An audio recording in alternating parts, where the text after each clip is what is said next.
আৰিয়াৰ যিমানবোৰ birthday gift উঠিছে তাৰ ভিতৰত আটাইতকৈ বেষ্ট গিফ্ট এইটো বুলি কৈছোঁ। কিহৰ কাৰণে কৈছোঁ জানেনে? এইখন এখন কিতাপ হয়, দেখিছেনে? ভলিউম আছে, ভলিউম প্লাছ এইটো ষ্টাৰ্ট কৰিব লাগে, এইটো ষ্টাৰ্ট কৰিব লাগে দেই।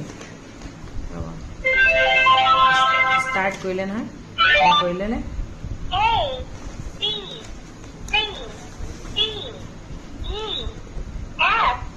এয়া হৈ গ'ল নহয়। এইটো পেজ উঠ যোৱাৰ লগে লগে আকৌ ইয়াত ষ্টাৰ্ট বুলি আছে নহয়, দেখিছে? এইটো কৰিব লাগিব। এইফালে দিছে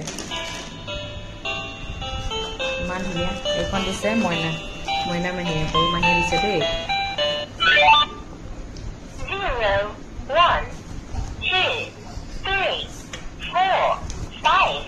দেখিলেনে? Good morning. কালি দিনটোহে ভাল পালোঁ, আজি একদম নেৰানেপেৰা বৰষুণ। ভগৱান যে আছে সেইটোৱে মোৰ কাৰণে প্ৰমাণ। এতিয়া আৰিয়াক মানে জিলমিল বাই মেকআপ কৰা বস্তু এটা দি দিলে। এতিয়া মানে ৰাতি 1:30লৈকে মেকআপটো কৰিয়ে আছে। এতিয়া শুই উঠিয়েই মেকআপ কৰিছে। এয়া শুই উঠিয়েই মোৰ মেকআপ। মই মৰিলোঁ আইনা চাইছোঁ। ব্ৰেকফাষ্ট কৰাৰ নাম নাই তাই। কি ক'ম মোৰ ছোৱালী মানে। আজি ব্ৰেকফাষ্ট পুৰি চলে বইল ডিম। এটা কথা জানেনে আপোনালোকে? কিছুমান মানুহে যে প্লেটত 3খন ৰুটি লয় বা 3খন পুৰি লয়। 3খন পুৰি কেতিয়াও ল'ব নালাগে বোলে। লাগিলে আপুনি এখনে লওক বা দুখনে লওক, কিন্তু 3খন বোলে একেবাৰে লোৱাটো ভাল নহয়। বাকী প্লেটবোৰ সজাই থৈছে, মানুহ নাই। মই খাই লওঁ আৰু দেই। 11:30 বাজিলে। এইবোৰ চকলেট, এইবোৰ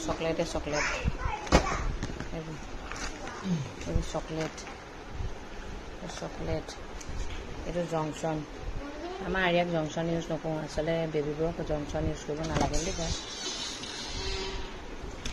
তাৰপিছত এইবোৰ কাপোৰ দেই, পামচু এইবোৰ দেখাম বাৰু।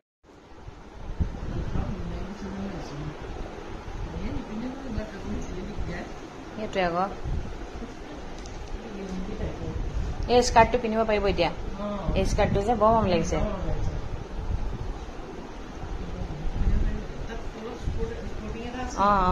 স্পৰ্টিং এটা আছে। মা এইটো খোলকচোন, এইটো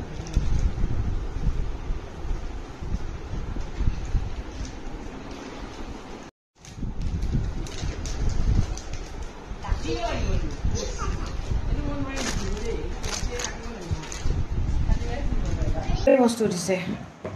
সেইবোৰত ইণ্টাৰেষ্ট নাই মানে কি বুলি ক'ম আৰু, ইণ্টাৰেষ্ট থকা বস্তুটো শেষ নকৰালৈকে খেলিয়ে থাকে। তাৰপিছত কাপোৰৰ প্ৰতি ইণ্টাৰেষ্টটো নায়েই, কিন্তু বেলেগক নিদিবা বুলি কয় আৰু মই ল'ম বুলি কয়। আৰু কালি এতিয়া বাৰ্থডেটো মানে এনেকুৱা হ'ল, ইমান ভাগৰ লাগিছে। এতিয়া তাই শুই আছে। মাহী মামী আহিলে, কাপোৰবোৰ দেখালোঁ আৰু ভাল লাগে ন দেখুৱাই। মানে তোক বহুত যেন কষ্ট হ'ল এনেকুৱা লাগিছে।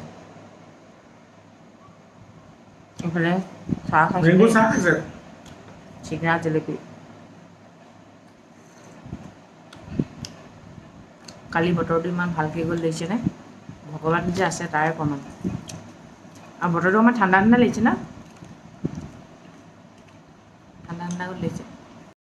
আৰু এটা কথা, আমি কোনো গিফ্টৰ কাৰণে বাৰ্থডে নাপাতোঁ হা। ছোৱালীজনী ফূৰ্তি পায় কাৰণে সেইটো কাৰণে পাতোঁ, কিন্তু গিফ্টটো দিয়াটো দিছে আৰু কোনে কি গিফ্ট দিছে সেইটোও নাজানো। কিছুমান পাৰ্টিকুলাৰ বস্তু জানো, ধৰক এতিয়া মামীয়ে ঘড়ী এটা দিছে, প্ৰথমতে আহি দিছে। ইয়াত আমাৰ একোৱেই প্ৰব্লেম নাই। সৰু ল'ৰা ছোৱালীয়ে মানে গিফ্টৰ প্ৰতি এটা চখ কৰে চাবচোন, বস্তুটো যিয়ে নহওক। এতিয়া মানে আমাৰ আৰিয়া কালি এনেকুৱা হৈছে, এক্সাইটেড মানে মানুহৰ আগতে বস্তুটো খুলি দিছে। সেইটো অকণমান লাজো লাগে ন, কিন্তু তাই জনাও নাই। আৰু স্পেচিয়েলি কথা এটা ক'ব পাহৰিলোঁৱে, যোৱাকালি কেক দুটাৰ কথা নক'লোৱে নহয়। কেক দুটা কিন্তু সৰু জেঠাইকে দিছে দেই। একদম পাহৰি থাকিলোঁ কালি ক'বলৈ। ইমান ধুনীয়া দেখিছে। ডিজাইনটো আমি দিছোঁ, পইচা তেওঁ দিছে। আৰু যোৱা বছৰো দিছে দেই, তেওঁ দিয়েই মানে। তেওঁ যে আৰিয়ালৈ কেককেইটা সদায় তেওঁৱে দিয়ে। আৰিয়া মুঠতে কালি একদম পূৰা বেলেগ সুখী আৰু পৃথিৱীৰ আটাইখিনি সুখ যেন তাইৰ ওচৰতে আছে আৰু সেয়া আৰু বাপেকো একদম কবনা হৈ আছে। এই দেউতাকো বোলে তেনেকুৱাই আছিলে, জঁপিয়াই ফুৰে, একদম গিফ্ট পালে খুলিব বোলে এনেকুৱা। সেয়া সেইকাৰণে বাপেকৰ জীয়েক যে একেই কৰিছে আৰু আমাৰ আকৌ বাৰ্থডে চাৰ্থডে পতা নাছিলে বাৰু গোঁসাই ঘৰতে আৰু ভগৱানক কয় আৰু মায়ে সেইটোৱে আৰু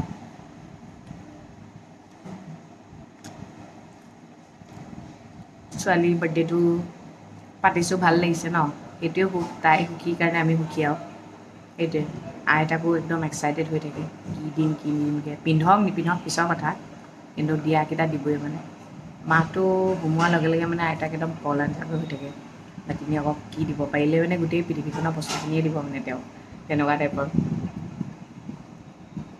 আইতাকৰ মানে গোটেই জীৱটো তাইৰ গাতেই সোমাই আছে আৰু তাই কিবা এটা হ'লে মানে বৰ দুখ কৰে আৰু সেইটোৱে আৰু সেয়াই এনেকৈ গ'ল আৰু আকৌ বিশ্বকৰ্মা পূজা পালেহিয়ে নহয় পৰহিলে আমাৰ এইফালে লাগি থাকিব আৰু সেইকেইদিন বৰ ব্যস্ত নিচিনাকৈ গৈছে আৰু ঠিক আছে তেন্তে আহিছোঁ আৰু আপোনালোকক অকল দেখাবহে পাৰিছোঁ আৰু খাবলৈ মাতিছোঁ খাবলৈতো আহিব নোৱাৰে দূৰৰ পৰা চায়ে থাকক আৰু দেই আশীৰ্বাদ কৰি থাকিব যেতিয়াই পাৰে তেতিয়াই আহিব আৰু দেই ঠিক আছে আজিলৈ আহিছোঁ সদায় কৰি দিয়ক মানে সকলোৱে মংগল কৰক সকলো সদায় ভালে থাকক গুড নাইট